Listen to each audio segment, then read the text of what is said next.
Европската унија забележува тренд на забавување на реформите во земјава со одредени позитивни примери во делот на науката и царината.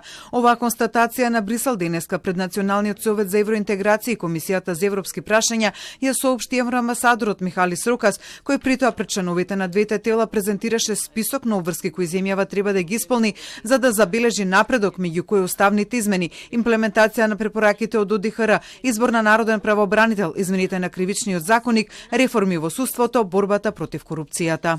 Најмногу загрижува, се разбира, областа на владењето на правото. Нема никаков прогрес во функционирањето на судството и никаков прогрес во борбата против корупцијата и за последното веќе 3 години поред. Купната независност и финансиската независност на судството е подкопена од мешањето на други државни гранки. За жал, тоа исто така ги вклучува и обидите и на парламентите да вршат притисок врз членови на судството да дадат оставка. Рокас, презентирајќи го извештајот на Европската комисија за Македонија и директно му одговори на председателот на Комисијата за европски прашања Антонио Милошовски, кој пред да му даде збор на евроамбасадорот рече дека ова е 16 извештај со позитивна препорака за Македонија и дека целата состојба за земјава станува дежаву. Европската унија секоја година не убедува дека сега е моментот и сака да не види како полноправен член на ЕУ.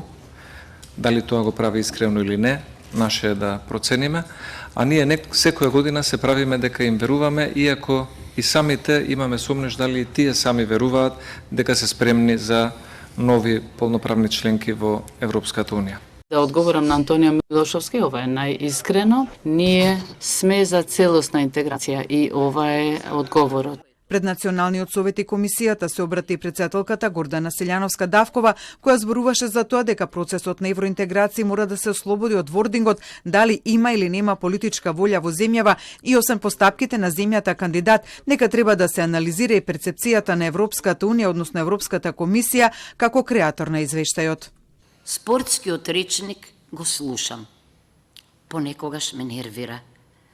Фрлени топки, топката е во дворот, ама ако ви фрлат рагби топка, а треба да играте кошарка, проблемот е голем.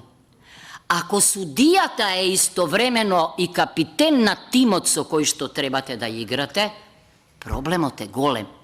Затоа професорот Джозеф Вајлер ми се допаѓа кога критички ја анализира Европската унија. Вели дека и процесот на евалуација можеби треба да се преиспита. Председателот на Националниот совет за евроинтеграција Венко Филипче пак на денешната презентација на извештајот предупреди од ширење на пораки од евроскептицизам во телата во кои најмногу треба да се работи на европската интеграција.